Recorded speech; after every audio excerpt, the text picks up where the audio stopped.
So இந்த third கொஷினை பார்த்தீங்கன்னா ஒரு குறிப்பிட்ட குறியீட்டில் அதே மாதிரி ஒரு 3 சென்டென்ஸ் கொடுத்துருக்காங்க. உங்களுக்கு டவுட்டாக இருந்ததுன்னா நீங்கள் என்ன செய்யலாம்னா ஒரு பேப்பரில் எழுதி வச்சுக்கோங்க. கால் டிப் மாட், அது வந்து கோடு வந்து என்னது, singing is appreciable.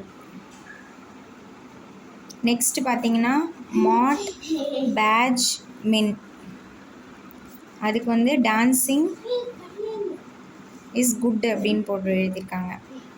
Next third பார்த்தீங்கன்னா டிப் நாப் பேட்ச், அதுக்கான கோட் வந்து சிங்கிங் அண்ட் டான்சிங்.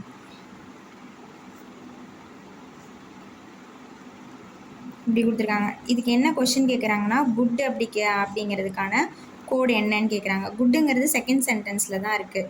அப்போ என்ன பண்ணணும், நம்ம டான்சிங் இஸ் அப்படிங்கிறதுக்கு டீகோட் பண்ணிட்டா குட் ஆட்டோமேட்டிக்காக தெரிஞ்சிடும். இதில் எது குட்டு எது டான்ஸிங்கிறது நமக்கு தெரியல செகண்ட் சென்டென்ஸில். ஸோ நம்ம இதை டீகோட் பண்ணோம். டான்ஸிங்கிறது எதில் இருக்குது, தேர்ட் சென்டென்ஸில் இருக்குது. ஸோ செகண்டுக்கும் தேர்டுக்கும் எது காமனாக இருக்குதுன்னு பாருங்கள். பேட்ஜுங்கிறது காமனாக இருக்குது. அப்போ டான்ஸிங்கிறது என்னது, இங்கே எழுதிக்காங்க அந்த செகண்ட் டான்ஸிங்னா இப்போ பேட்ஜ். குட்டு தான் நமக்கு தெரியல. இஸ்ஸுங்கிறது என்னென்னா ஃபஸ்ட்லேயும் செகண்ட்லேயும் இருக்குது. இது ரெண்டையும் ஃபஸ்ட்டுக்கும் செகண்டுக்கும் எது காமனாக இருக்குன்னா மாட்டு காமனாக இருக்குது. அப்போ இஸ்ஸுனா மாட்டு. அப்போ மாட்டு தெரிஞ்சிருச்சு. மாட்டுனா இஸ்ஸு, பேட்ஜ்னா டான்ஸிங் தெரிஞ்சிருக்கு. மீதம் இருக்கிறது மின் தான். அப்போ மின், குட்டுன்னா மின்.